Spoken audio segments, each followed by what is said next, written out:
Tuhan, hari ini kita bersyukur walaupun mungkin banyak saudara kita yang nggak hadir mungkin karena ada kegiatan yang sama, tetapi tidak mengurangi hasrat kita untuk bersama-sama.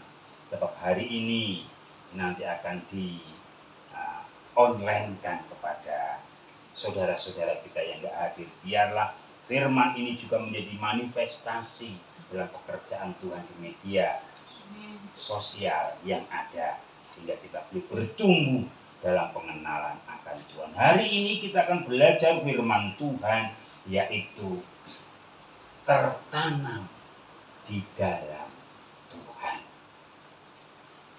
Tentunya bicara kita tertanam, menarik. Hari-hari ini saya di rumah kemarin dulu, ya, ini kata kerja yang terus dari kemarin dulu beli bibit yang namanya lombok sama terong. Saya beli di Tego Wanu karena main ke teman hamba Tuhan yang ada di sana. Terus ketika saya pulang di pinggir jalan antara jalan Purwodadi ke Semarang, ada orang yang jual bibit tanaman. Ya, seperti terong, lombok, dan lain sebagainya. Saya beli 10.000 dapat 15. Ya, saya rindu untuk menanamnya dalam polybag atau menanamnya di dalam pot atau mungkin yang nggak dipakai tak tanam.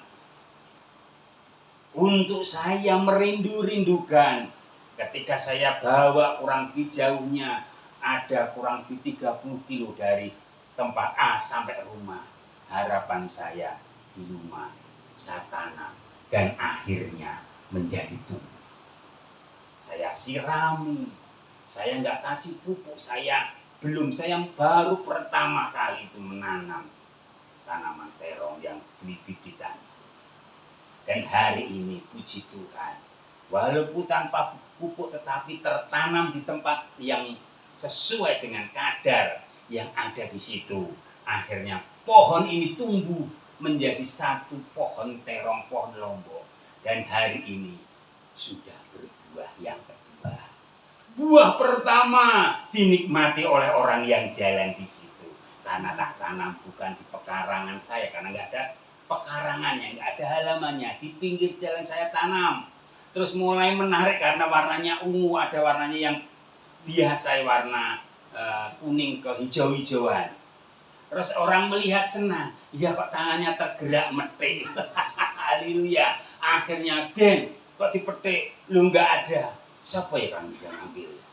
Hati saya getun. Tetapi lain hari saya akan tanam lebih banyak lagi. Cari bibit.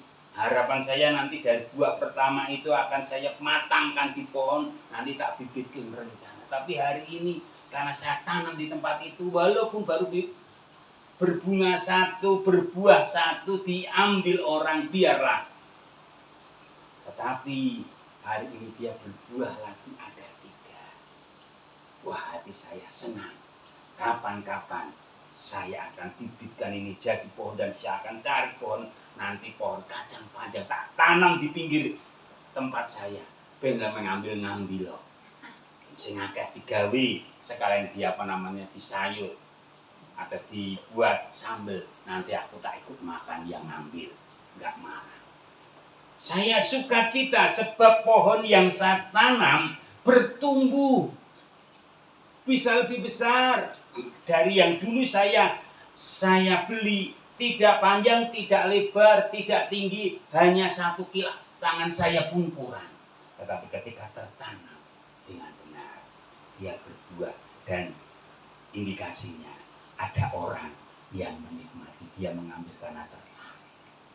Bapak Ibu Saudara yang dikasih Tuhan, hari ini kita akan bicara tentang firman Tuhan tertanam di dalam dia. Coba kita lihat dalam 1 Korintus pasal yang ke-5. Bentar, saya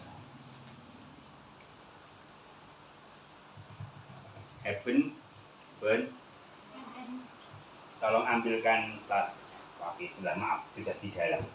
Saya Pak Mas.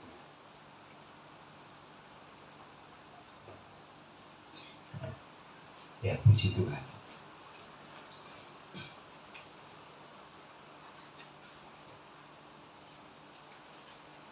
2 Korintus pasal yang kelima ayat 17. Ayatnya enggak panjang, hanya satu ayat saja. 2 Korintus pasal yang kelima ayat yang ke-17. 2 Korintus pasal yang kelima ayat 17. Demikian firman Tuhan. Jadi siapa yang ada di dalam Kristus, ia adalah ciptaan yang baru. Yang lama sudah berlalu, sesungguhnya yang baru sudah datang. 2 Korintus pasal yang kelima ayat yang ke-17. Jadi siapa yang ada di dalam Kristus, ia ciptaan yang baru. Yang lama sudah berlalu, yang baru sudah datang. Saya merenung-renungkan apa Tuhan, saya berikan tema aja, tertanam di dalam Tuhan. Dan ketika dia tertanam di dalam Tuhan, dia akan mengalami pertumbuhan. Dan ketika mengalami pertumbuhan itu akan menarik. Ketika kita tertanam dan pasti bertumbuh, pasti akan menarik. Nggak ada rahasianya Bapak Tani yang nanam padi, dia akan berpikir nanti tanamannya akan ditotol pitik. Atau mungkin dimangsa sama hewan yang lain. Tentunya Pak Tani akan berharap-harap tumbuhan yang ditanam di sawah, dia pasti akan tumbuh. Jika tidak, maka dia akan cari air yang cukup untuk mengairi tempat itu. Atau mungkin ketika kita datang kemarin main ke rumahnya Cik Lina, di sana kita lihat di sampingnya, saya lihat ada pohon.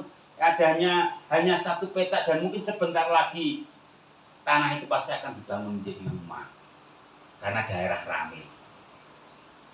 Tetapi sementara dulu saya kira masih ada pohon-pohonnya di situ bertumbuh dengan baik. Tetapi karena nggak ditanam dengan benar, akhirnya pohon itu pada rusak dan tentunya nanti akan berubah fungsi. Bapak Ibu, tapi ketika mereka tertanam tanah yang benar, dia akan berbuah dan buahnya itu pasti menarik kepada setiap orang yang berlalu lalang. Dan ayat ini mengajarkan kepada kita Bapak Ibu Saudara yang dikasih Tuhan, bahwa orang yang tertanam di dalam Tuhan itu pasti bertumbuh. Orang yang ditanam di tempat mana dia ditanam pasti bertumbuh. Pertumbuhannya seperti apa? Itu yang menjadi pertanyaan kita sekalian yang menjadi anak-anak. Kita mau tertanam dengan model apa? Apa model seperti bonsai yang kerdil? Atau seperti pohon-pohon yang lain? Yang mana memiliki kekuatan, memiliki fungsi-fungsinya. Sehingga orang melihat di situ setidak-tidaknya dia bisa ngeyuh bahasa Jawanya. Bisa berteduh di situ. Kalau mungkin dia ada tempatnya tidak tinggi, tentunya ada buahnya menarik. Kalau tertanam. Dan pasti ada si pengusaha tadi yang mengusahakan supaya bertumbuh dengan benar. Dengan lain kata Bapak Ibu Saudara yang dikasih Tuhan, tertanam di dalam dia. Ayat ini mengajar kepada kita sama-sama. Coba kita lihat, kita simak kata demi kata di sini hari ini. Dalam 2 Korintus pasal yang kelima ayat yang ke-7. Dikatakan di sana demikian. Jadi siapa yang ada di dalam Kristus. Orang yang tertanam di dalam Kristus, orang yang tertanam, jemaat Tuhan yang tertanam, Bapak Ibu yang tertanam, dan akhirnya menarik perhatian Tuhan sebagai pemilik penguasa hidup kita, atau mungkin menjadi tertanam dan menjadi menarik di mana kita berada, karena kita mengenal kata jadi. Kata pertama yaitu kata jadi, siapa yang ada di dalam Kristus. Kata jadi itu bicara tentang kata kesimpulan. Jadi tertanam di dalam Tuhan itu bicara tentang mengenali diri sendiri. Artinya ini dikatakan jadi siapa yang ada di dalam Kristus. Kata jadi, kata kesimpulan. Anak-anak kita mungkin beliau ngajar TK. Sudah diajarkan gimana caranya membaca. Bagaimana caranya berhitung. Beliau punya kesimpulan. Oh, anak karakter seperti ngajar demikian. Punya kesimpulan. Dengan TKA beda dengan TKB. TKB sama TKA beda sama playgroup. Kesimpulan mereka. Contohnya ketika anak-anak saya yang kelas 3 sudah belajar untuk tata kalimat, membaca soal. Ibu ke pasar beli keranjang 5. Terus ketika pulang ibunya lupa. Rupanya di rumah itu ada 5 keranjang. Terus pertanyaan soal, jadi berapa keranjang ibu sekarang? Kita sebagai orang tua, kita kan bisa berpikir dengan sempurna. Oh, ibu tadi beli 5 dan sekarang di rumah ada 5. Jadi di keranjang ibu sekarang ada berapa? Anak seusia TK playgroup belum bisa. Mungkin 5 tambah 5 bisa. Tetapi ketika menjadi kalimat yang tertata rapi, bingung. Tetapi jadi berapa dengan kata jadi? Maka menyimpulkan, D, rupanya ibu tadi pergi beli 5. Rupanya ibu lali. Mami lupa, di rumah masih punya 5. Jadi tak simpulkan 10. Loh kok bisa? Ya tadi beli 5, di rumah ada 5, dijumpa berapa? 10. Jadi keranjang ibu 10. Dan jadi Bapak Ibu Saudara yang dikasih Tuhan, untuk kita tertanam di dalam Tuhan, hari ini mengajar kita. Jika sebentar nanti kita akan perjamuan kudus, kita sedang diajar mengenal diri sendiri. Ini dikatakan jadi siapa, menunjuk kepada kata tunjuk siapa ya. Sopo ya. Sopo sing ana dalam Kristus. Jadi Tuhan ingin mengajar kalau kita mau tertanam di dalam Tuhan, kita harus mengenal, kita bisa menyimpulkan diri kita kepada Tuhan. Kita menyimpulkan, aku sudah ikut Tuhan berapa tahun? Umur saya sudah 50 tahun. Jadi saya ikut Tuhan 50 tahun. Karena orang tua saya dimenangkan lewat seorang hamba Tuhan. Akhirnya anak-anaknya diserahkan kepada Tuhan. Terus diajar sekolah minggu. Terus ikut remaja dan terus. Artinya saya sudah ikut Tuhan 50 tahun. Tertanam di dalam Tuhan. Kita pun berapa lama kita mengenal Tuhan, kita harus dapat menyimpulkan diri kita masing-masing. Dengan lain kata, kita harus mengenal diri kita masing-masing. Jadi siapa yang ada di dalam Tuhan, kita harus mengenal. Bukan hanya mengenal Kristus yang mati dan bangkit. Dan hari ini kita akan peringati hari Pentakosta, hari pencurahan Roh Kudus.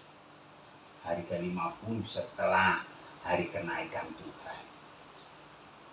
Kita harus mengenal diri kita sendiri. Artinya bahasa yang sering kita dengar, ya kita harus menintrospeksi diri. Menyimpulkan saya sudah jadi anak Tuhan. Yang harus ada di dalam Tuhan. Bukan kata siapa, tapi kataku jadi siapa yang dalam Kristus. Bukan pertanyaan. Ini bukan jadi sopo yo. Kalau ini dikalimatkan dengan satu kata pertanyaan, jadi ini menarik. Kita sedang dipertanyakan. Kamu sudah di dalam Tuhan atau belum ya? Kamu sudah di dalam Tuhan belum ya? Jek bahasa Cili. Aku di dalam Kristus ya. Ya betul, aku KTP ini Kristen, tetapi aku nggak Kristen dalam hidup saya. Saya pengikut Yesus, malah saya tidak jadi pengikut Kristus karena pola. Kata ini bukan kata yang siapa, tetapi kita sedang diajar mengenal diri kita sendiri. Sama juga kita mengenal pohon yang saya tanam, tapi saya yakin dan saya kenal itu pohon terong. Dan orang yang bilang adalah terong. Saya nggak tahu, tetapi ketika orang yang jual tadi bilang terong, saya yakin itu terong. Dan ketika saya tanam di rumah hari ini berbuah. Oh, terong itu kesimpulannya demikian. Terong sing putih atau serong sing ungu yang mana ya? Akhirnya karena saya kenal, oh ini yang putih. Ini saya sedang mengangkat nama. Karena saya belajar kenal. Kita sebagai anak-anak Tuhan yang tertanam di dalam Tuhan, kita harus kenal diri kita. Artinya kenal itu kita perlu berdamai dengan diri kita. Memang hari ini Yesus sudah mati untuk dosa dan pelanggaran kita. Tetapi kematian Yesus Kristus mengajar kita mengenal diri kita sendiri. Kita harus berdamai dengan diri kita sendiri. Kita diciptakan Tuhan tidak sempurna. Olehnya, yuk kita ayat yang referensinya. Kita kasih benang merah atau pokoknya ini. Yohanes. Ya, Injil Yohanes pasal yang ke-15. Ayat yang pasal yang ke-1 kita lihat di sana. Akulah pokok anggur yang benar. Ini judulnya, pokok anggur yang benar. Akulah pokok anggur yang benar dan Bapakulah pengusahanya. Setiap ranting yang padaku tidak berbuah dipotongnya, dan setiap ranting yang berbuah dibersihkannya, supaya ia berbuah banyak. Kamu memang sudah bersih karena firman yang telah kukatakan kepadamu. Kamu sudah bersih karena apa? Karena firman. Ketika kita baca firman, kita dibersihkan. Kenapa dibersihkan? Karena kita kenal, kita perlu firman. Kita dibersihkan, kita terima firman itu karena kita sudah dibersihkan. Tinggallah di dalam aku dan aku di dalam kamu. Seperti digambarkan, ranting tidak dapat berbuah dari dirinya sendiri kalau ia tidak tinggal di pokok anggur. Demikian juga kamu tidak berbuah jikalau kamu tidak tinggal di dalam aku. Artinya kita harus kenal. Jadi siapa kita simpulkan, kita harus berdamai dari diri kita. Yesus memang datang dengan membawa perdamaian. Dengan mati tidak usah. Tapi kalau diri kita nggak mau berdamai dengan diri kita nggak mau didamaikan oleh Tuhan, kematian Tuhan hari ini yang kita peringat dalam perjamuan kudus, maka kan sia-sia. Artinya kita nggak tertanam di dalam Dia. Caranya hari ini Yohanes katakan, kita harus tertanam di dalam Dia dan kita harus kenal. Artinya kita berdamai dengan diri kita. Kita sadar kita perlu Dia yang ada di dalam Dia. Sebab firman-Nya itu bersih, sebab kita punya firman.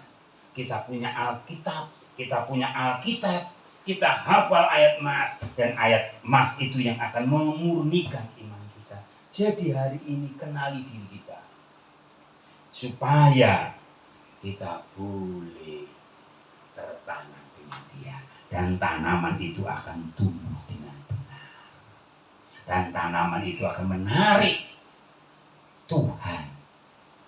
Kalau saya gambarkan pohon saya tadi, dia bertanya, "Pak, tanam apa kok di pot?" Saya sedang tanam terong dan lombok. Percaya kuwi terong sing lombok endi ya ora iki ya iki. Kok iki ya nutrinya loro tok.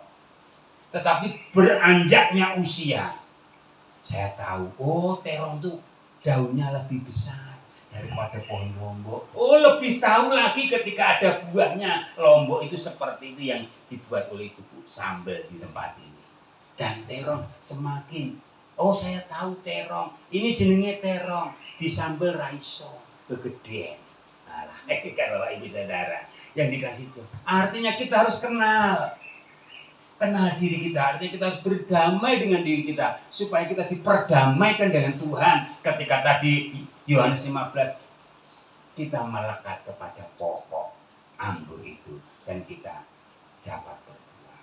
Yang pertama yang tertanam, kenali diri kita masing-masing. Yang kedua, kita kembali dalam 2 Korintus pasal yang ke-15, kata selanjutnya dikatakan, jadi siapa yang ada di dalam Kristus, jadi kita kenal, kita ada di dalam Kristus. Karena firman-Nya tadi memulai. Terus yang kedua, ia adalah ciptaan baru. Yang lama sudah berlalu, sesungguhnya yang baru sudah datang. Bapak Ibu Saudara, tertanam di dalam Tuhan, itu artinya kita bertumbuh. Bertumbuh di sini dikatakan dengan ayat ini. Yang lama berlalu, yang baru sudah datang. Kata sesungguhnya nanti saya lewati dulu, nanti kan ada artinya sendiri. Jadi yang ada pertumbuhan, yang tertanam di dalam Tuhan. Bukannya bicara kita kenal diri kita. Aku tahu kelebihanku ini, aku tahu kekuranganku, puji Tuhan. Ayo kita melekat kepada Tuhan, karena firman itu yang menguduskan kita. Terus kita harus yang kedua melangkah kepada, kita harus bertumbuh di dalam Tuhan. Bertumbuh artinya ada pemrosesan. Saya nggak beli, saya kepengin beli terong di pasar, hari ini beli saya bawa ke sini. Tetapi saya beli terong, saya tunggu buahnya kurang lebih 1,5 bulan, saya baru menikmati pohon terong itu, walaupun hanya tak deleng tok. Haleluya. Saya kepingin mau tak bibitkan, tapi nggak bisa. Ada orang yang menikmatinya, tidak masalah. Tapi ada pertumbuhan, ada harga yang harus dibayar untuk bertumbuh tadi. Tertanam pasti tertumbuh, nggak mungkin. Ini dari yang lama sudah berlalu, sesungguhnya yang baru sudah datang. Ada pertumbuhan, kita mengikut Tuhan. Tuhan menantikan pertumbuhan. Di sini anak saya datang, ada si anjing kecil, wah senang, baru datang disambut dengan gugupnya. Tapi ketika ada si kecilnya anaknya, senang, anak bertumbuh, ada pembibitan selanjutnya, ada perubahan. Nah, kita di dalam Tuhan harus demikian. Lah kalau kita mau bertumbuh, kita yakin, kita kenal diri kita, pasti kita bertumbuh. Kita yakin dan percaya. Kita nggak pernah, kita punya namanya ikan, itu ada ikan, nggak perlu diajari berenang, Bapak Ibu Saudara yang kasih. Nggak ada yang ikan tak ajari berenang, karena gayanya sudah dilatih oleh Tuhan. Gimana? Nah kita yakin, kita pasti bertumbuh, nggak perlu diajari, karena kita melekat otomatis. Ada pertumbuhan, ya walaupun mungkin perlu dalam bertumbuh itu ada pergesekan. Amsal katakan besi menajamkan besi, manusia menajamkan sesamanya. Dalam 1 Korintus pasal yang ke-13 katakan banyak satu tubuh, banyak anggota, bermacam-macam anggota, dan satu anggota yang lain bertumbuh tadi. Dan ketika bertumbuh, apakah nggak ada gesekan? Ada. Saya pun menanam, ada gesekan. Saya pun melayani pekerjaan Tuhan, juga ada gesekan. Walaupun di tengah-tengah, di dalamnya pekerjaan Tuhan, di dalamnya malaikat Tuhan juga bekerja. Iblis pun juga bekerja, memproses iman kita. Ada proses pertumbuhan. Barang siapa yang baru sudah, yang lama sudah berlalu, yang baru sudah ada pertumbuhan. Yuk hari ini yang dikatakan kualitasnya seperti apa? Coba Bapak Ibu Saudara sekalian. Ada dikatakan kata yang di tengah-tengahnya, kata sambungnya. Kualitas ini bicara. Jadi siapa yang ada di dalam Kristus? Ia ada ciptaan baru, garis bawahi baru. Yang lama sudah berlalu, sesungguhnya yang baru sudah datang. Nah baru di sini yang saya katakan ini bukan hanya baru, ini Bapak Ibu Saudara. Ini baru. Wiri, ini berapa lama kita beli? 3 bulan. 3 bulan. Saya yakin Bu Heri beli ini 3 bulan. Diambil ke di toko, dikei lama. Bu Heri nggak tahu. Tapi yang percaya Bu Heri beli ini baru. Baru 3 bulan yang lampau. Terus hari ini dikatakan, ini baru? Enggak baru. Lama. Tapi pernah baru.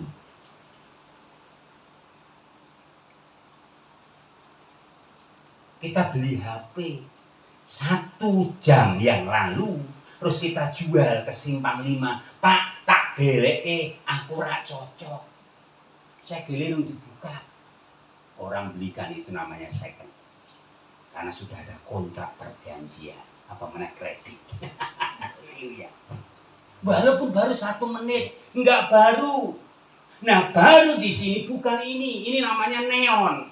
Bukan neon ini bukan bulan nih. Bahasa Yunani neon. Ini baru, tetapi karena masa pemakaiannya ada kualitasnya yang turun, ada second. Tapi baru nih yang dimaksud, baru dalam arti kaneon, yaitu baru dalam arti ini baru. Besok baru lagi. Besok diulangi lagi, baru lagi. Dari baru dalam arti kualitas baru. Ya, arti ini maka dipakai dengan kata sesungguhnya siapa yang ada di dalam Kristus. Jadi sesungguhnya. Jadi kita akan baru terus kalau kita ada di dalam Kristus. Kita masih lama, kita manusia lama. Saya ikut Tuhan itu sudah 50 tahun. Tetapi ketika kita ada di dalam Kristus, kita baru. Baru dalam arti siapa yang beri? Roh Kudus yang memberikan pembaharuan hidup. Memang kita akan tua mengartikan. Kita akan dewasa. Kita nggak bisa ngapusi umur. Tetapi kata firman Tuhan dalam 2 Korintus. Manusia rohani ya kita dibaharui dari hari datang kepada hari. Dalam konsep Tuhan. Tuhan karena kita ada perjanjian. Perjamuan kudus. Kita mengikrar. Kita dibaharui. Maka kata Yohanes tadi kita di luar Kristus nggak bisa berbuat apa. Kita baru bukan usaha kita, baru karena Tuhan yang memperbaharui sehingga kualitas kita di hadapan Tuhan. Karena kita ngikuti Tuhan tadi ada proses, nah kita gesekan tadi. Saya gesekan sama teman saya akui saya gesekan. Pertama jalani bareng foto, tapi setelah ada jemaat ada gesekan. Saya ngerasa karena saya yang rintis. Hati domba-domba terbelah jadi 2, saya ngerasa. Tetapi apakah itu akhirnya saya nggak mau bertumbuh? Enggak, saya nggak mau diintimidasi, saya nggak mau banyak mengeluarkan energi. Ayo kita melayani bareng. Kalau bicara pemimpin harus satu. Kalau nggak bisa, saya nggak mau. Tetapi bicara melayani kita baru. Kita melayani bareng. Loh nanti ketika Tuhan yang mempercayakan kita lihat. Kalau yang pakai you yang pakai. Tetapi kalau saya nggak pakai, saya dengan penuh rendah hati, saya akan mundur. You yang naik aja. Karena apa? Karena kepemimpinan daripada kita punya. Karena kalau kita terlalu energi kita habis terkuras karena ketika kita sedang bertumbuh, ya tadi pohon saya dipetik mungkin nangis. Belum waktunya kok dipetik. Iki sing duwe sing nandur iki nunggu sampai matang nanti dibibitkan lagi. Katanya saya demikian kepada pohon ini dengar, mungkin kecewa. Saya kan enggak mau tumbuh. Enggak, kita bertumbuh di dalam Tuhan. Ini konsepnya kita baru memang ada gesekan. Memang ada terik matahari yang memproses. Memang harus ada yang harus dikerjakan begitu rupa. Tetapi Bapak Ibu Saudara yang dikasih. Kita harus kenal diri kita. Kita kenal kawanan domba kita. Oke, ya sudah. Besi menajamkan besi kata firman Tuhan. Manusia menajamkan sesamanya. Yang kedua, kita harus belajar bertumbuh. Bertumbuh bicara proses. Nggak mau hari ini kita bertumbuh instan. Instan itu sehat. Itu banyak ahli-ahli gizi karena jangan biasa ya makan makanan yang instan yang nggak sehat. Yang alami saja. Artinya prosesnya yang biasa saja. Kalau yang instan, wah sekarang banyak radikal bebas. Penyakit tertanam di tubuh manusia karena pola manusia yang makannya serba instan. Bapak Ibu, bicara bertumbuh, bicara gesekan. Bicara bertumbuh, bicara menyakitkan orang lain. Menyakitkan diri sendiri. Pohon saya berkata demikian. Saya yang nanam pun saya. Saya melayani pun saya gesekan ya saya. Energi saya 3 bulan. Saya ingin menang. Saya puasa 10 hari. Sampai ketika hari ini. Saya amankan di sini. Tetapi saya nggak mau Tuhan. Saya nggak mau energi saya habis di situ. Tapi saya mau maju menjadi baru. Memang kita nggak bisa menghapus memori karena kita punya otak kanan, otak kiri yang menyimpan memori. Tetapi kita nggak mau dipengaruhi oleh yang neon tadi. Aku beli ini, tetapi berjalannya waktu kualitasnya turun. Enggak. Tapi kita mau kata. Jadi kalau engkau mau dibaharui, tetap dalam kualitas yang baru. Mari kita bertumbuh.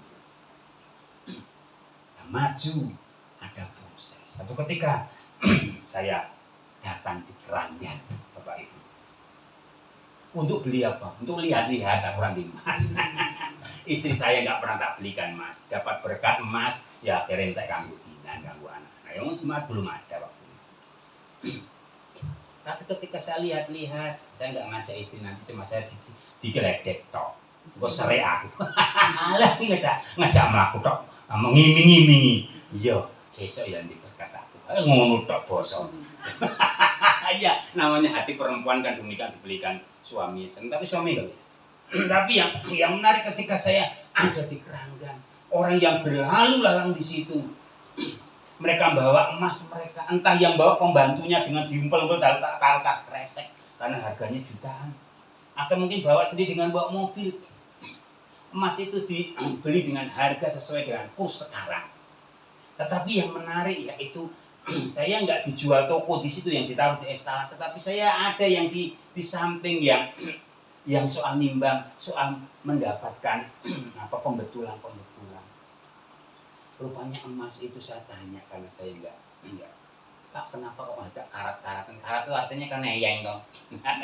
Di pikiran kok. Oh enggak, itu hitungannya. Hanya yang kok dituku. Neyeng emas beda mek neyeng wesi gitu. Lah terus ben neyeng ilang, yo dibakar Pak, ben masih murni keluar. Maka karatnya berapa persen? Akhirnya neyengnya itu kurang karena besi itu, emas itu juga ada unsur besinya. Maka dilebur dengan panas. Semakin emasnya murni, karatnya, teyengnya bahasa Jawanya hilang dan murninya yang tumbuh dan murninya itu yang mahal. Teyengnya sing ra payu, karatnya enggak gitu. Oh demikian. Lho prosesnya kok digepuki wae to Pak. Ya ora kok gepeng gitu katanya saya depan tuh. Ya ini caranya itu kaki saya cucu bisa tembak dengan api. Lah kok kecil jadi sing banyak. Semakin banyak. Dan memang prosesnya demikian. Harus dibakar supaya emasnya murni. Nah, pengiringan kita juga demikian. Untuk menjadi baru perlu gesekan, pertumbuhan perlu menyakitkan. Iya. Tetapi Bapak Ibu saudara yang dikasih, ketika jadi emas, mau ceblok kon kalenan itu. Cik payu digowo nang Keranggan aku tak takok. Cik, aku nggowo emas. Ciblok nang anu lho, kloset WC lho.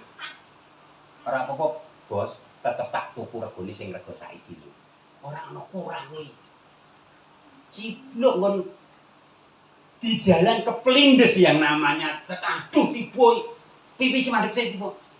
Peyok lagi, rusak lagi, putugel lagi. Terus tak jual, harganya emasnya kurang enggak sama. Ditimbang tadi. Kasus demi kasus, tetapi harganya tetap sama. Nah ini yang dikatakan kita baru, kita bertumbuh. Memang ada gesekan, memang ada benturan. Tetapi satu puji bagi nama Tuhan, kita akan jadi baru. Artinya gesekan dalam pertumbuhan tidak mempengaruhi kualitas iman kita. Orangnya ayo Bapak Ibu, kenali diri kita. Yang tertanam di dalam Tuhan, kenali diri. Aku lemah ini Tuhan. Aku mudah ceklek Tuhan. Aku gampang angkat tanganmu. Arahkan kepada Tuhan. Ampuni rasa. Berikan hati yang berdamai kepada Tuhan. Berdamai diri sendiri. Yang kedua, kita harus bertumbuh. Jangan mau diintimidasi. Bertumbuh bicara gesekan. Bertumbuh bicara tantangan. Ayo. Hari ini, kalau kita mau bertumbuh, saya katakan PD ini, kita harus berani mendapatkan tantangan. Satu jemaah tantangannya satu, 2 jemaah tantangannya, 3 jemaah tantangannya. Tapi mari kita jangan lihat tantangan. Ayo kita rangkul bersama-sama. Kita maju, kita harus melekat kepada Tuhan. Bahkan dalam 2 Korintus yang hal-hal yang tabu, yang nggak perlu ditontonan, perlu kita tutupi. Kita tutupi. Kata firman Tuhan itu hal yang memalukan, kata firman Tuhan. Orang diumber, tapi ditutupi. Kata firman Tuhan 2 Korintus nanti dalam 1 nanti saya bacakan. Ya, kita lihat aja nanti, baca di rumah saja.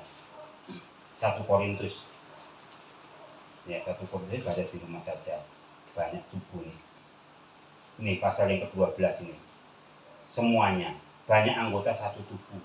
Nah, saya bacakan ya. Malah justru anggota-anggota tubuh yang nampaknya paling lemah, paling dibutuhkan. Loh, ini ayat yang pasal 1 Korintus pasal 12 ayat yang ke-21 dulu. Jadi mata tidak berkata kepada tangan, aku tidak membutuhkan engkau, dan kepada kepala 21 pasal yang ke-12.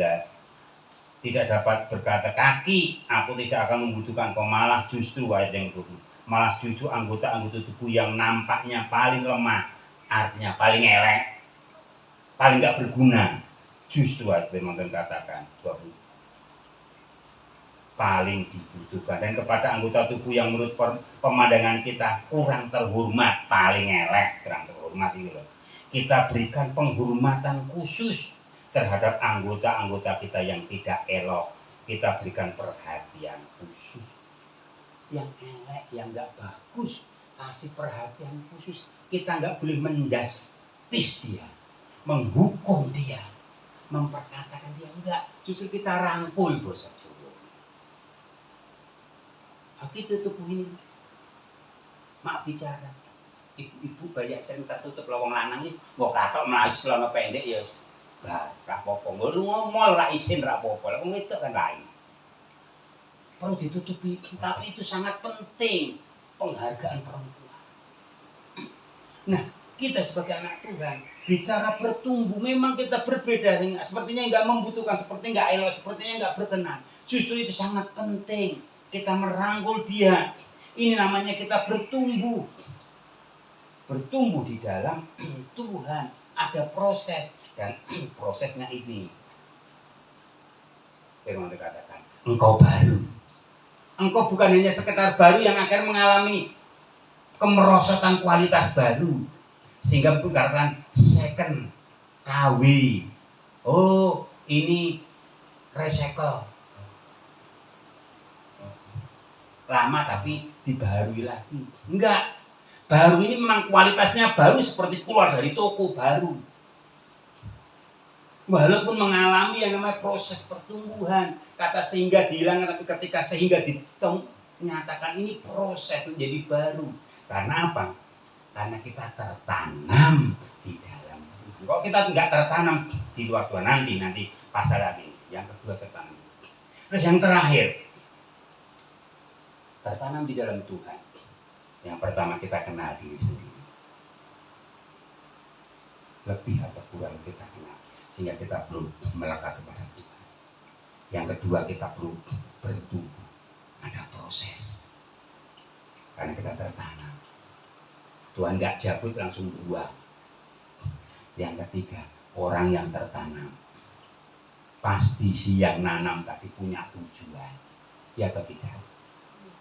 Kita punya tujuan. Tujuannya apa?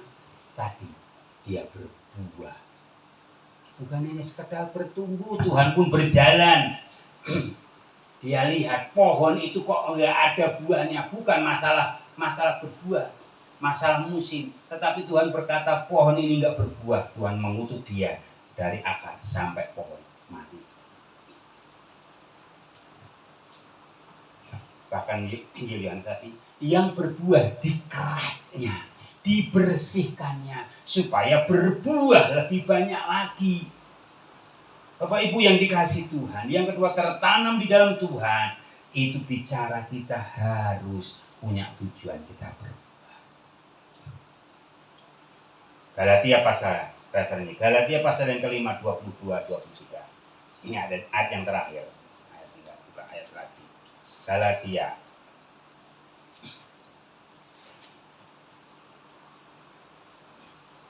Galatia 5 ini ayat yang emas. sering kita dengar.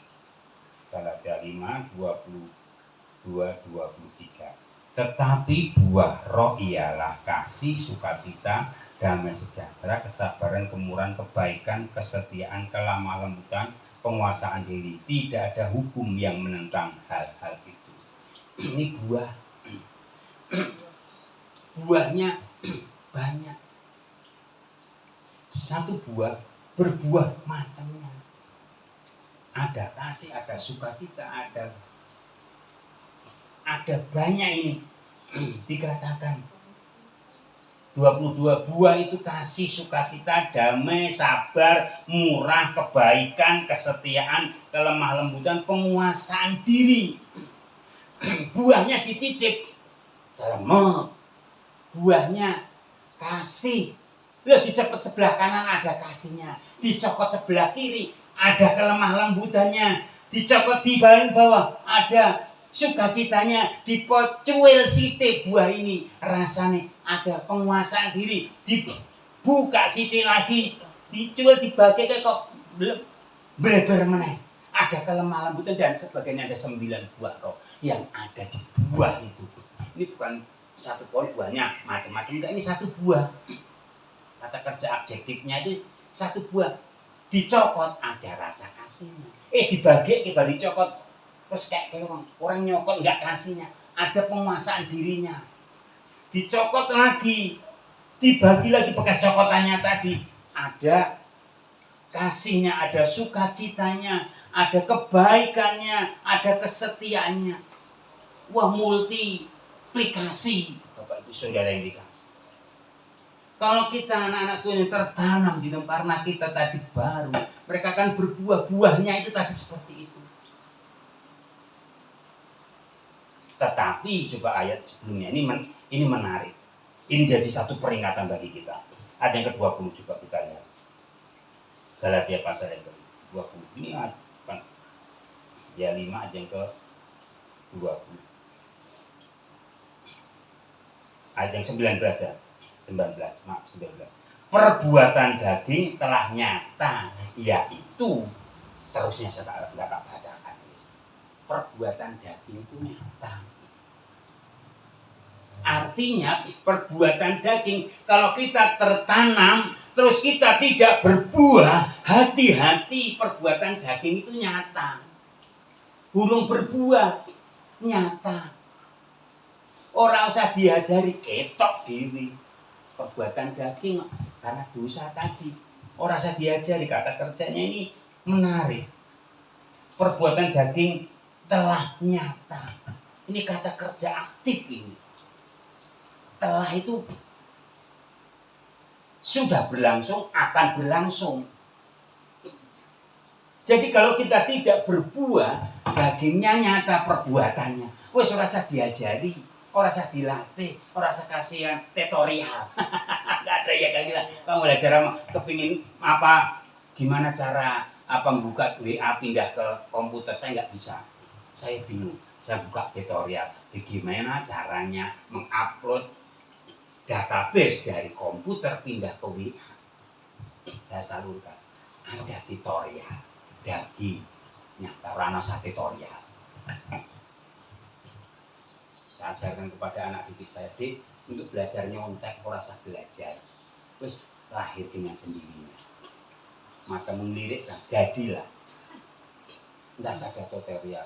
Tapi kalau kamu belajar untuk setiap minggu datang ke gereja, tak kasih tugas kerja, harus dilatih supaya berbuah. Karena buahnya tadi akan betul dicokot, bermultiplikasi. Satu buah, yaitu diri kita yang ditanam, dicokot. Atasnya ada kasihnya. Bekas cokotannya di-share ke temannya, akan rasa ada kelembutannya. Kita nyokot, terus kita cuil, mungkin saya gambarkan lagi cokotan kita cuil, kasihkan saudaranya. Saudaranya nggak hanya merasakan kasihnya, mungkin akan rasakan sukacitanya juga. Itu buah, dampak daripada baru tadi. Olehnya kita harus tertanam di dalam Dia. Ada firman Tuhan di tempat ini. Dia berkata, olehnya Yesus memulainya dengan mati di atas kayu salib. Supaya apa Bapak Ibu Saudara? supaya kita betul-betul yakin kita tertanam.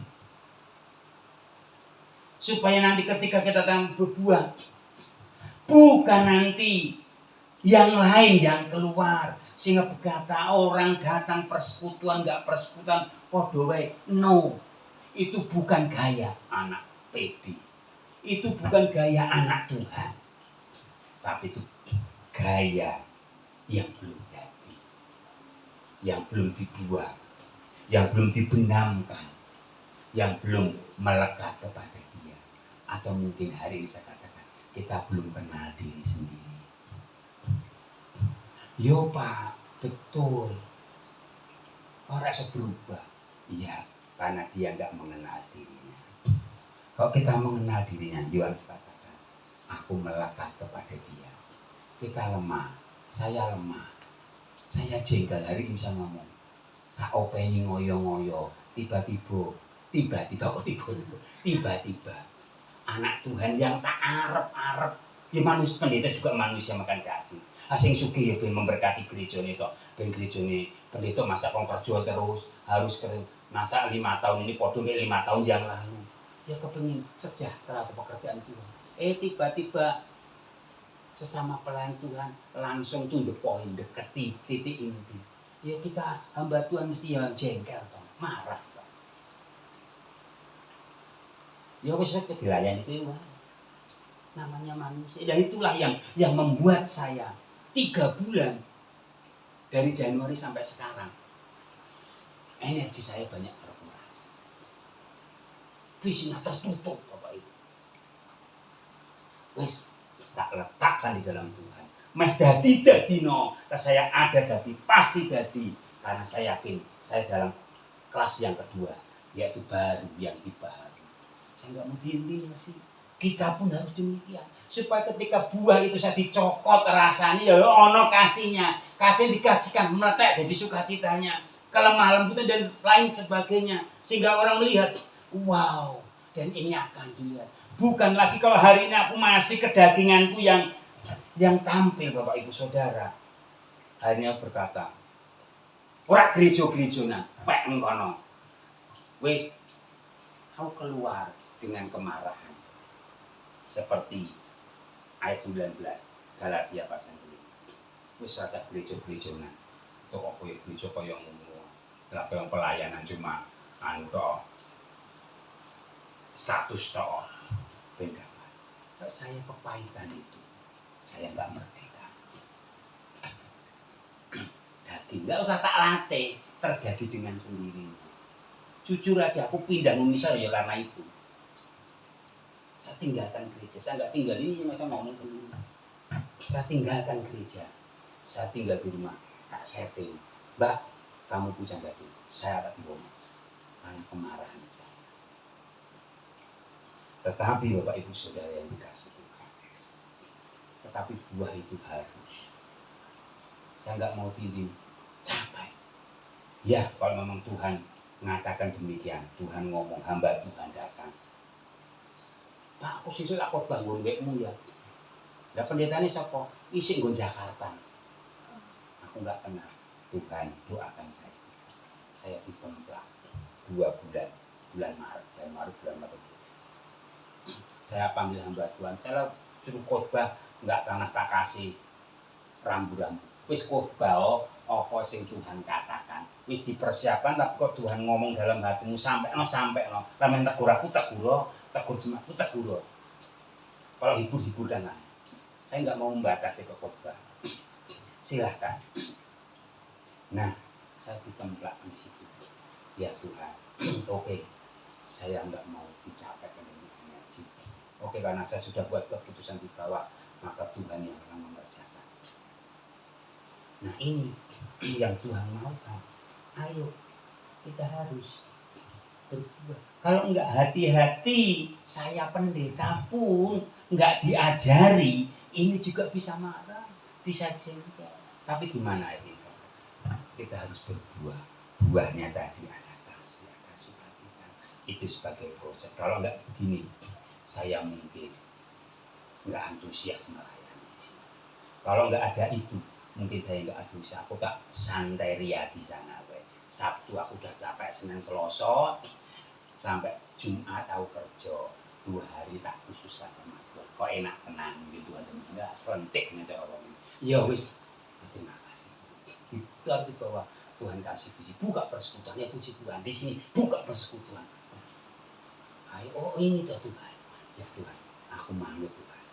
Ya nanti kalau waktunya naik, aku pasti akan naik. Kalau Tuhan perintahkan naik.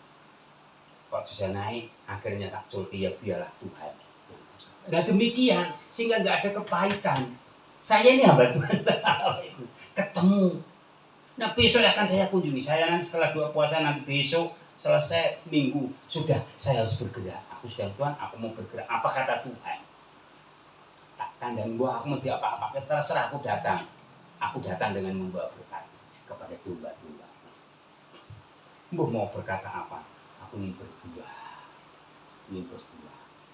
dan buahnya itu tertanam. Nah, kenapa? Karena kita tertanam, sehingga orang ketika tertanam orang akan lihat ini bertumbuh, ini rindang tok ana buahnya, ada berbuah. Dan ketika buahnya diambil, saya kecut, dinikmati mesem, enggak. Tapi ketika orang menikmati buahnya, orang berkata, wah buahnya gurih. Karena ketika saya cokot, rasanya pas. Kok enak banget ya? Dibagi. Ini rasanya apa? Kasih. Nah, enggak juga kasih. Aku makan itu sukacita. Loh, aku dikasih lagi, dicokot lagi. Loh, rasanya apa lagi? Lemah lembut. Loh, aku tambah lemah lembut ketika serawung mbek kue. Wow, itu yang Tuhan maukan. Itu yang ditanam sehingga kualitas baru tanda yang tadi maksudnya demikian. Olehnya kita dimulai ditanam dalam Tuhan.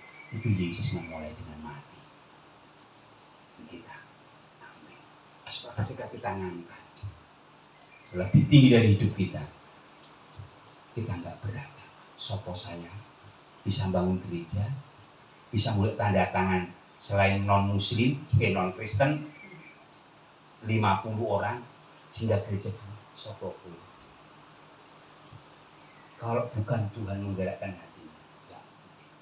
Ketika kita angkat Bapak Ibu Saudara, kita nggak layak. Tuhan, aku orang berdosa. Aku perlu melekat kepada. Aku perlu darahmu yang suci menyucikan darahku. Aku mau tubuhmu yang kudus menyucikan yang kudus. Dagingku yang sering ini loh Tuhan. Dalam proses ini gesekan ini. Dan sering aku nangis, sering aku mewek diri, sering aku dipermainkan. Tapi dagingmu yang kudus itu menggantikan daging yang baru. Sehingga kita angkat, ada pemulihan. Sehingga katakan ayat sekali lagi saya ulang. Ini ayat paling akhir. Jadi siapa yang ada di dalam Kristus, ia adalah ciptaan baru. Yang lama sudah berlalu, sesungguhnya yang baru sudah datang. Apakah kita mau tertanam di dalam Tuhan? Saya nggak perlu jawaban, tapi kita perlu Tuhan. Mungkin aku hari ini tertanamnya kurang jeru, seperti lagu Aku Trisno Yesus, cetek banget gitu. Enggak kan? Jeru. Ini kurang jeru. Atau mungkin aku ditanam di luar, tidak dekat. Aku sedang kiplik Tuhan. Tanduranku kimeh mati Tuhan. Karena enggak, Bapak Ibu Saudara, saya enggak membutuhkan jawaban. Kita perlu Tuhan. Hari ini aku ambil roti, tubuhmu aku ambil darah, sucikan hidupku, basuh aku dengan darahmu, sehingga kami boleh menjadi baru. Yang lama tidak tahu ingat lagi, aku jadi baru, aku membuat hubungan yang baru. Dan inilah perjamuan kudus. Tuhan Yesus memberkati. Amin. Mari kita bangkit berdiri bersama-sama. Kita akan datang kepada Tuhan.